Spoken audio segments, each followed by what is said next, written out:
hitting rock bottom. So we all know when we've reached rock bottom, because all we know is the emotional state which we're feeling is at its emptiest, and that emptiness brings chaos into our lives. We all know when we've reached rock bottom, when we can feel like it's not worth being, literally. We feel that it's not worth being, because we understand that when we are in a state, what we reflect as rock bottom, we see that the essence of what we are is feelingless. All we have left with are the emotional densities of pain, suffering, hurt, anger, frustration, and it goes on. It goes on into sub-existences such as jealousy, distortion, deceit. All of this energy is its own density of existence, and we as existence are left with that existence, and we realize that the emotions which we are feeling are only connected to just almost like a form of numbness to once was an expression of happiness, or once was an expression of love, once was an expression of connection to happiness and love. And when that's taken away from us, all we're left with is the pain and the suffering. And the beauty is, truthfully, because if anyone is going to raise out of pain and suffering, we will understand that without the pain and suffering, we would not ever be given the choice. And the choice is to reflect that pain and suffering is not negative. It is not negative that we are experiencing pain and suffering. It's unfortunate.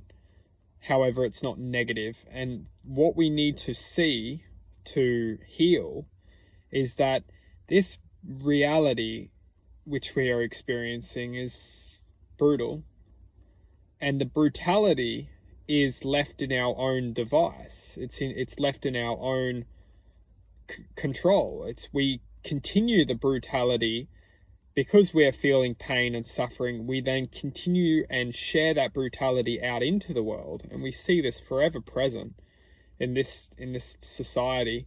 When someone's hurting, they just put that hurt into other people, and that hurt is causing a ripple effect, and then that hurt person is then going on and hurting another person.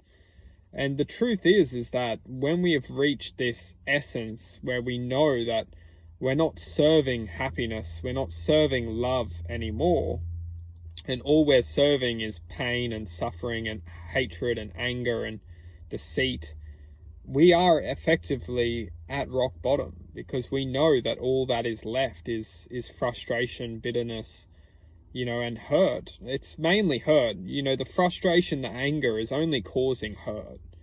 We as raw essence are the hurt. We are the pain, because it's the heart which is hurting.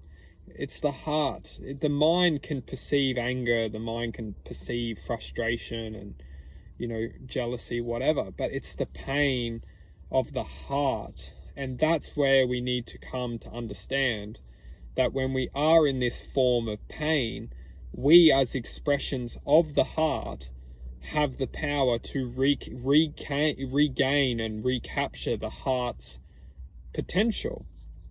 And the potential is that the heart can learn to love. The heart can learn, once we fight for the heart and choose to become aware that it's only the mind's perception which is hurting the heart. The experiences which take place are potentially driven by the mind in the first place to take place. And once they've taken place, we realize that it was almost like an ambush on the heart. We've created, well, not necessarily we, but the mind itself has created experiences to take place for us to come to a point in time where we can choose to neglect the heart and then choose to suffer, or choose to understand what's really going on. And truth being that a lot of us are taking advantage of our own minds to lead us down a path where the mind is then, it's basically saying to like the gangsters, it's all yours. Like, to the truth being is that the mind leads us down a path where we become so emotionally distorted that we almost give up our own heart. We give up our own essence of our hearts, and then that's when all the pain, the emotional distortion is set on the heart, which creates massive emotional it's incredible. Like, when you actually assess the emotional frequency of the heart when it's suffering, it's extreme, and that energy is definitely being sourced to an existence which outside of this reality, we can't see it within the physical dimension, but we have to open our eyes to understand that all the emotional heartbreak, all the emotional discharge from heartbreak and suffering, it's all going somewhere. And where that's going is some great questions to ask. When we start to awaken to our awareness that the heart itself is a mechanism, and once we choose to take ownership of this mechanism, we can bring the heart back into its true potential. And the heart's true potential is it's its own reactor. And if it's reacting in the right way, if it's reacting with love and happiness and joy, then we have that reactor in our own control. We get to lead our lives with love, compassion, joy, happiness, dedication, determination. If the reactor is being ruled by the opposing force, and it's reacting in pain, suffering, hatred, just it's deactivated in its true potential, and the heart is distorted. It hides itself. It becomes numb. It becomes dormant. And what happens is then the mind rules. The mind, we only have what the mind is thinking. We have only what the mind is perceiving. The reactor, when it's activated in love, happiness, joy, dedication, it silences the mind. The mind will say something stupid and the heart will feel like that's not right. Like that's not truth. That's not love. The heart has the potential, once activated in the right way, to override the mind, to silence the mind. And this is where very sophisticated awareness understands, in order to capture the human being into deceit and into a life of enslavement within perception, is to close the heart. To close the heart, because you close that essence of higher self.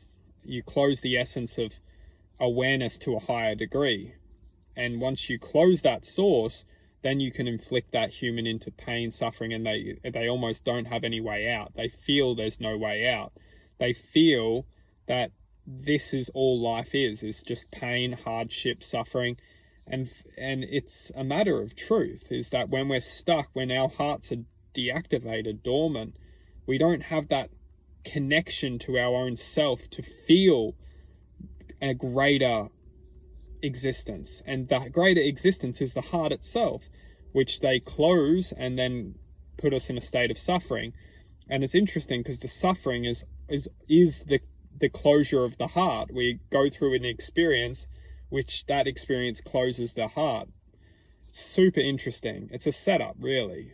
The mind sets us up to close our own hearts. It's almost like we need to do it out our own free will, is that we need to be the ones who close our hearts. However, it's trickery, because the mind will give us an experience, a scenario, which makes us believe that love is the enemy. But love isn't the enemy. The reality, which is calling the shots, is the enemy. And they call the shots through massive infiltration through the system, and how the system is programmed to, it goes deep, but you just keep it on surface level. The subconscious mind is the enemy. And if we don't have control over our subconscious, And if we don't gain control over our conscious mind and then realize what's going on in our subconscious mind, then we are effectively just a ticking time bomb for, experiences to take place and then manifest a sense of deceit into our lives, which will then lead to creating the disconnection to the heart. Bringing it back into the basic truth is that the heart itself is a massive superpower that we can all use to activate into a sense of happiness, a sense of joy, a sense of compassion, a sense of gratitude. The heart is the essence. It's the bridge to all these emotional experiences of deepened happiness, deepened connection, deepened love, deepened gratitude. The heart is the spaceship which will allow us to go to those places. If we have destroyed our own spaceship, we must go back and ask why. What has happened in my life which has made me destroy my own potential to activate the essence which is going to lead me to feeling just content and happy. And then we have to ask, well, did those situations come into my life as a coincidence, or did they come into my life almost unwillingly as a form to take over my life? Some great questions to ask. But once we have reached rock bottom, we all know that there's only one way out, and that one way out is to raise above the densities of encapsulation. It's almost like we're captured by just darkness. And the only way out, the only real way out to climb out of that darkness is to find love. And that love is the essence of the heart. And it doesn't mean to be love in a form of a human. It needs to be self-love, the self-love of our own self. And that own self-love is the foundation to learning to love again, learning to be grateful again, learning to find harmony within oneself again.